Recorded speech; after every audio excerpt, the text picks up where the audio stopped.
인사하겠습니다. 반갑습니다. 사랑합니다.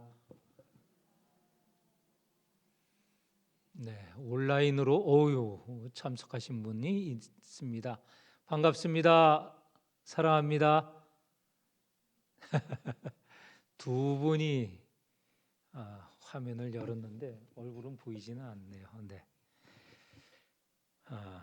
오늘 읽은 이 말씀 주제는 하나님이 우리를 위해 싸우십니다라는 제목입니다. 우리 한번 같이 따라 해볼까요? 하나님께서 우리를 위해 싸우십니다. 네, 누가 싸우신다고요? 누구를 위해서? 얼마나 감사한 일입니까? 우리가 싸우면 질 때가 많죠. 우리가 싸우면 승리를 해도 피해가 많습니다. 우리가 싸우면 그 후유증이 너무 큽니다. 그런데 하나님께서 우리를 위해 싸우시면 경제적이기도 하고 피해도 없고, 그리고 그 싸움이 완벽히 이기는 싸움입니다. 얼마나 좋은 싸움입니까? 싸움이 좋다고 하면 좀 이상하지만 하나님께서 우리를 위해 싸우는 것을 기대하는 우리 성도들이 되시기를 축원합니다. 네, 오늘 우리가 읽은 이 본문, 제가 가을 대신방 때 이 말씀으로 말씀을 드린 구역도 있습니다. 그런데 오늘 이 말씀은 다 귀한 말씀이니 우리 교인 전체가 한번 듣고 생각하는 시간이 되었으면 해서 다시 이 본문을 택했습니다. 이 내용은 너무 잘 알려진 본문입니다. 이스라엘 백성이 애굽에서 나왔죠. 해방되었습니다. 구원을 받았죠. 그리고 하나님께서 약속하신 가나안을 향합니다. 얼마나 기대가 되어지는 행진입니까? 그런데 앞으로 전진하다가 딱 막혔어요. 무엇 때문에 막혔냐면 홍해가 가로막혀 있습니다. 홍해가 가로막힌 것도 엄청나게 부담스러운 일인데, 문제는 뒤에서 애굽 군대가 따라오고 있는 것입니다. 애굽 군대가 따라오는 것은 그냥 환송해 주려고 따라온 게 아니고 어떻게 해요? 애굽에서 나온 이 이스라엘 백성을 다시 잡아서 애굽으로 끌고 가서 종으로 삼으려고 하는 것입니다. 현재 상황은 앞으로 나아갈 수도 없고 뒤로 물러설 수도 없는 상황입니다. 여러 번 말씀드렸죠. 이런 상황을 어떤 상황이라고요? 앞으로 나가지도 못하고 뒤로 물러설 수도 없다. 진퇴양난의 상황이죠. 진, 앞으로 나가고 퇴, 뒤로 물러서고 할 수도 없는 양, 두 쪽에 다 난, 어려운 그런 상황입니다. 한자 사자성어 많죠. 사면초가라는 말도 있습니다. 사면초가. 항우와 유방이 싸우는데 항우군이 초군이고 초나라 군대고 초나라군, 유방이 한나라군인데, 이 한나라군이 초나라군에게 둘러싸였습니다. 거꾸로입니다. 거꾸로 둘러싸여서 이 초나라 군대가 위기에 처해 있죠. 그런데 밖에서 둘러싼 이 한나라군이 초나라 노래를 부르는 거예요. 백성들이 이 초나라 안에 갇혀 있던 이 초나라 군대가 고향 노래를 들으니 다 빠져나가는 거예요. 굉장히 어려운 상황을 사면초가라고도 부릅니다. 아무튼 이 이스라엘 백성이 진짜 어려운 상황에 빠졌습니다. 바다를 건너려면 배가 한두 척이 필요한 게 아니죠. 지금 이 바닷가에, 해변가에 있는 이스라엘 군대가 아니고 사람의 수가 100만 명이 훨씬 넘는, 200만 명에도 가까울 수 있는 엄청난 숫자입니다. 100만 명은 훨씬 넘고요. 이 100만 명이 넘으려면 배가 몇 척이나 있어야 넘어갈 수 있겠습니까? 그런데 지금 뒤에는 애굽의 군대가 쫓아오고 있는 거죠. 뒤쫓아오고 있는 거죠. 배를 아무리 구해도, 빨리 구해도 그냥 수백 명, 수천 명은 넘어갈 수 있지만 100만 명이 넘는 사람이 넘어갈 수는 없죠. 위기입니다. 위기. 이런 위기의 상황에서 애굽의 이 쫓아오는 이 상황, 그 애굽 군대도 보면 여기에 600대의 병거, 그 다음에 군대들, 또 마병들도 있고요. 이 600대의 병거라고 하는 것은 그 당시로는 최강의 무기입니다. 이 앞에는 그 어떤 군대도 대항할 수 없는 막강한 무기가 됩니다. 그게 600대나 지금 오니 뒤돌아서서 애굽 군대와 싸울 수도 없어요. 지금 무기도 없고 또 무기가 있다 손 치더라도 이 막강한 군대 앞에 저항할 수 없는 거죠. 이런 상황, 아무런 힘을 쓸 수도 없는 상황이죠. 이런 상황에서 이스라엘 백성이 하는 일은 원망입니다. 이게 앞으로 이스라엘 백성이 광야에서 보여주는 모습이기도 한데, 또 앞으로 하나님을 믿는다는 백성이 어려움을 당하면 보여주는 일반적인 태도, 원망이 나오고 있습니다. 11절, 12절에 보면 원망의 내용이 두 개입니다. 어찌하여 이 광야로 끌고 나와서 우리를 죽게 하느냐? 죽게 하느냐? 애굽에는 이 무덤이 없어서 우리를 이곳까지 끌고 나와서 이곳에서 죽게 하느냐? 이런 원망입니다. 이게 죽게 한다는 것이죠. 앞으로 나갈 수도 없고 뒤로 나갈 수도 없고 애국군에게 죽거나 바다에 빠져 죽겠다라는 내용이죠. 우리를 죽게 만들었다. 모세 네가 우리를 죽게 만들었다. 원망하는 겁니다. 또 하나, 두 번째는 왜 우리를 끌고 나왔느냐? 우리는 사실은 원래는 애굽 땅에 있어서 애굽 사람들을 섬기기를 원했다. 이런 말을 하는 거예요. 12절에 보니 중반에 우리가 애굽 사람을 섬길 것이라 하지 아니하더냐. 그런데 억지로 우리를 끌고 나와서 이렇게 죽게 만드는구나. 이 두 가지 원망이에요. 우리는 애굽 땅에서 살기를 원했는데, 애굽 사람을 섬기기를 원했는데 네가 억지로 끌고 나왔고, 또 끌고 나온 이곳에서 우리를 죽게 만들었다는 것이죠. 근데 그 두 가지 다 거짓말 아닙니까? 사실은 이스라엘 백성이 애굽의 학정에 시달려서 하나님께 부르짖었고, 하나님께서 그 부르짖음을 들으셨고 모세를 보내어서 애굽 땅에서 구원해 내셨고, 그리고 이 광야는 여기에 매장지로 삼으려고 하는 게 아니고 지나가는 길이고 가나안으로 인도하신다는 것 아닙니까? 그것 약속하셨고, 그래서 구원 해방하셨고, 그래서 지금 행진하고 있는 중인데, 이스라엘 백성은 지금 당장 진퇴양난의 이 위기에서 모세를 원망하고 하나님을 원망하는 것이죠. 우리도 구원받은 백성들입니다. 우리도 예수 그리스도로 죄에서 구원을 받았고 사망에서 구원을 받았고 구원받았고, 또 우리에게 앞으로 잡혀진 기대하는 바는 영원한 생명을 얻고 하나님 나라에서 영원히 살 것을 약속을 받은 백성들입니다. 그런데 우리는 얼마나 자주 수시로 원망을 합니까? 왜 이런 일이 있게 되었습니까? 이거 원하지 않았는데 왜 이런 상황이 발생되는 겁니까? 하나님께, 또는 주변 형제들, 이웃들에게, 또 가족, 부모에게, 또 남편에게, 아내에게, 자식에게, 부모에게 얼마나 많은 원망을 합니까?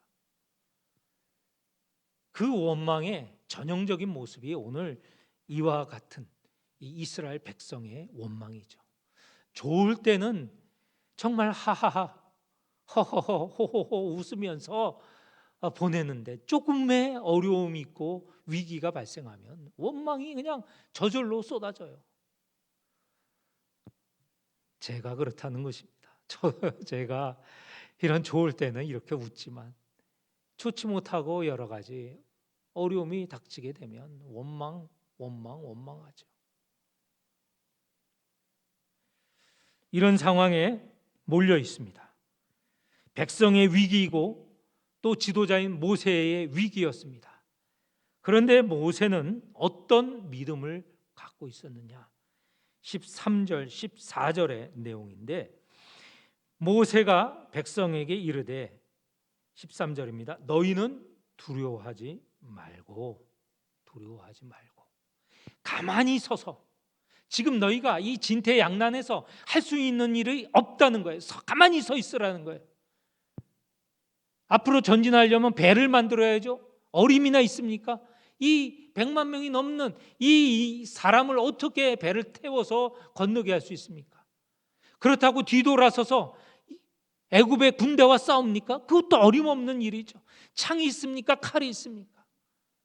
설사 있다 하더라도 저 막강한 병거 600대 마병이 달려들고 또 막강한 군인들이 달려드는 저 애굽 군대와 어떻게 싸울 수 있습니까?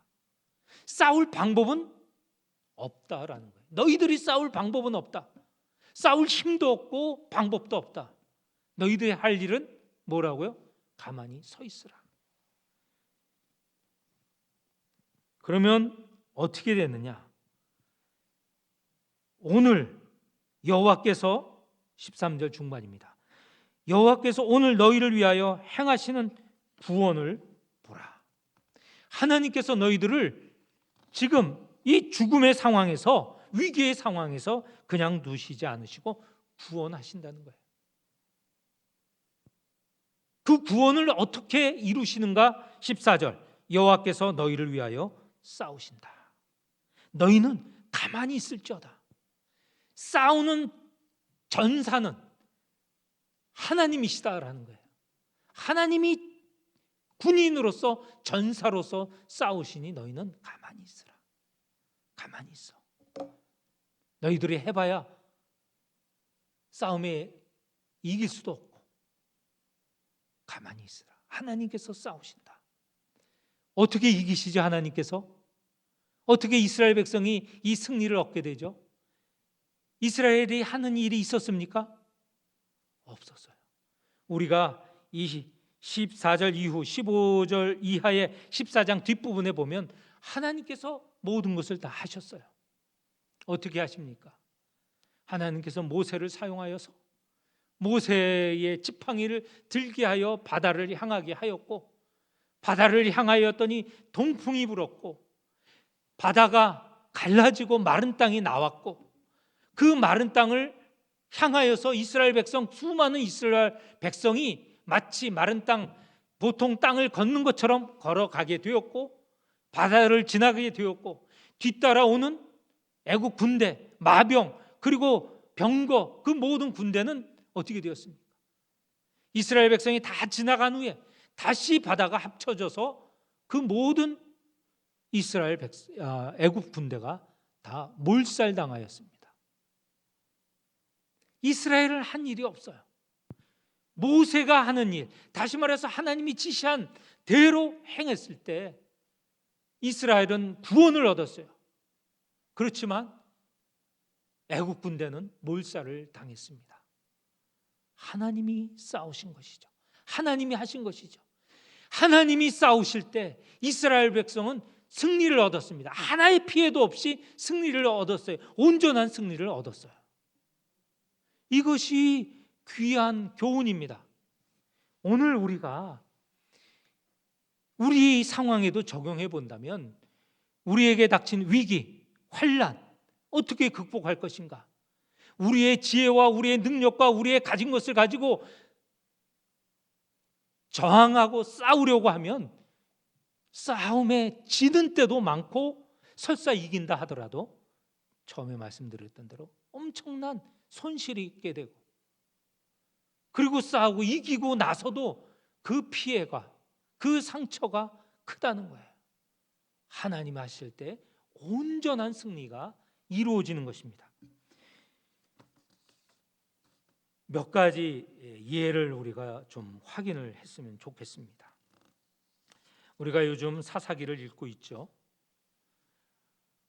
사사 시대에 기드온을 한번 생각을 해봤으면 좋겠습니다. 기드온이 있을 때 미디안 군대가 이스라엘을 쳐들어왔어요. 그 병사가 13만 7천 명이나 되는 병사가 쳐들어왔어요. 이스라엘 사람들이 군대를 모았습니다. 기드온을 중심으로 해서 군대를 모았는데 2만 2천 명 정도였어요. 13만 7천 명 대 2만 2천 명 싸움이 되겠습니까? 안 되죠. 군사로 볼 때 싸움이 안 됩니다. 이 13만 7천 명이 몰려든 걸 보니 그 모습이 마치 메뚜기의 많은 수와 같고 그들의 낙타의 수는 해변의 모래와 같이 많아요. 그렇게 많은 군대에 2만 2천 명 싸울 수가 없어요. 그런데 2만 2천 명으로 싸우려고 모았는데 하나님께서는 그것도 2만 2천 명도 다 사용하시지 않습니다. 왜냐? 2만 2천 명 싸워서 혹 승리하게 될 경우에 자기의 군대의 수, 그래도 2만 2천 명이나 모여서 우리가 싸워서 13만 7천 명을 몰아냈어, 이런 말을 할까? 하나님께서는 그 군대의 수도 줄임이십니다. 10,000명 남기고 12,000명을 돌려보냈어요. 두려워하는 자 다 떠나라. 그리고 또 10,000명에서 몇 명까지 줄입니까? 300명까지 줄여요. 왜냐하면 전쟁이 일어날 때 황급하게 시급하게 움직일 수 있는 300명 빼놓고 9,970 얼마죠? 9,700명은 돌려보냈어요. 300명을 남겨뒀습니다. 그런데 이 300명조차도 13만 7천 명에 대항할 수 없는 아주 작은 숫자인데 그나마 그들에게 전쟁의 무기를 들려주시지 않았어요. 300명에게 활을 들리거나 창을 들리거나 칼을 들리지 않고 뭘 들렸어요? 나팔, 항아리, 그리고 횃불을 들렸어요. 그건 전쟁 무기와 관계 없는 것 아닙니까? 전쟁 무기로 사용하도록 허락하지 않으셨어요. 그런데 어떻게 되었습니까? 이 13만 7천 명이 잠자는 곳에 300명이 가서 하나님의 시키신 대로 하였을 때 항아리를 깨트리고 나팔을 불고 횃불을 들고 여호와와 기드온의 칼이다 할 때 이 13만 7천 명이 자기들끼리 서로 죽이고 죽여서 스스로 자멸하게 하였습니다. 사사기에는 이렇게 기록하고 있어요. 300명이 나팔을 불 때에 여호와께서 그 온 진영에서 친구끼리 칼로 치게 하심으로 적군이 도망하였다. 여기에 보면 300명이 나팔을 불 때 하나님께서 그 온 진영에서, 이 적진이죠, 미디안을 비롯한 여러 이방 족속이 모인 이 13만 7천 명 그들끼리 칼로 치고 그래서 죽게 만들었고 도망가게 만드셨다. 하나님이 하신 일입니다. 하나님이 싸우시는 것이에요. 하나님이 전사가 되셔서 싸우실 때 이 전쟁은 300명 가운데 사망자가 있다는 표시는 없어요. 아마도 온전한 승리를, 완전한 승리를 이루셨습니다. 왜? 하나님이 싸우셨기 때문에. 또 한 가지 더 말씀을 드리겠습니다. 한참 후에 히스기야 왕 시대입니다. 당시에 세계의 가장 강력한 군대는 아수르가 갖고 있었습니다. 아수르의 왕 사네립이 침공을 하여 왔습니다. 예루살렘이 포위가 되었어요. 예루살렘 안에는 굶주림이 되어서 먹을 것이 떨어지고 거기에 있는 분말을 잡아먹고, 그리고 사람들이 거의 이제 굶어 죽기 직전이 되었습니다. 그때에 아수르 사네립이 사람을 보내어서 이스라엘 백성을 희롱합니다. 이스라엘 사람이 쓰던 방언, 통역자를 세워서 너희들이 믿는 하나님이 너희들을 구원하지 못한다. 히스기야가 너희들을 속여서 하나님이 마치 너희를 구원하는 것처럼 그렇게 하지만 너희 하나님이 너희를 결코 구원하지 못한다. 우리의 왕, 아수르의 왕이 섬기는 그 신이 지금 모든 나라를 다 침공하여 점령하였고 승리하였다. 너희들은 히스기야의 말을 믿지 말라. 이렇게 성 밖에서 소리 높여 떠들었고 또 편지를 보내어서 그렇게 또 비방을 하였습니다. 이스라엘 백성이 싸울 능력이 안 됩니다. 성문을 열어서 나가면 몰살당하죠. 무기도 저항할 수 없고 군대의 수도 그렇고 그 군대의 능력도 마찬가지입니다. 대항할 수 없는 그런 상황이었죠. 그때 히스기야가 우리가 잘 아는 선지자 이사야와 더불어 하나님께 간절히 기도하였습니다. 그랬더니 하나님께서 하시는 방법이 있습니다. 하나님께서 여호와께서 한 천사를 보내어 아수르 왕의 진영에서 모든 큰 용사와 대장과 지휘관들을 멸하셨다. 구체적으로 어떻게 멸하셨는지는 나와 있지 않지만 한날 한순간에 하나님께서 사자를 보내어 주셔서 그 진영을 지리멸멸하게 만들었습니다. 그리고 이 군사들은 이스라엘을 떠날 수밖에 없어요. 또 왜 그랬냐면 저 아수르 군의 본토에 적이 침공한다는 소문이 또 들렸습니다. 어쩔 수 없이 도망가게 되었어요. 그리고 사네립 왕은 자기 나라 본국에 들어갔을 때 그의 신전, 그들이 섬기는 신전에 들어갔을 때 비참한 죽음을 당합니다. 아수르 그의 아들들에게 죽임을 당합니다. 하나님이 하시는 일이죠. 히스기야가 무슨 일을 했습니까? 성 안에 있었던 것, 그리고 하나님께 마지막 순간에 이사야 선지자와 더불어 하나님께 간절히 기도했던 그 기도가 있었을 뿐입니다. 오늘 출애굽의 가정에서 우리가 본 대로 하나님이 하시는 일을 바라보는 것, 두렵지만 이 상황을 벗어나고 구원하시는 일은 하나님이시다라는 것을 믿고 바라봤을 때, 그리고 기드온처럼 하나님의 말씀대로 따라 그 군대의 숫자를 줄이고 군대로 되는 것이 아니고 하나님의 방법, 하나님이 가르쳐 주신 지시대로 행하였을 때 승리를 얻을 수 있었다는 것. 그리고 오늘 이 마지막에 히스기야의 상황을 보면 히스기야가 한 일은 하나님께 간절히 기도하였다는 것입니다. 우리가 여기서 몇 가지 교훈을 얻을 수 있어요. 우리에게 닥치는 현재의 환난, 고난, 어려움 어떻게 이길 것인가? 나의 능력으로, 나의 지혜로, 내 방법이 아니라 먼저 하나님께 기도하고 하나님께서 주시는 길이 무엇인지 여쭙고, 기도원이 얻은 것처럼 하나님이 주시는 방법이 있지 않습니까? 그리고 하나님께서 싸우시는 것을 우리는 지켜보며 두려워하지 않고 그 자리에 하나님이 하시는 일을 지켜보는 일이죠. 오늘 우리는 어떤 신앙을 갖고 있습니까?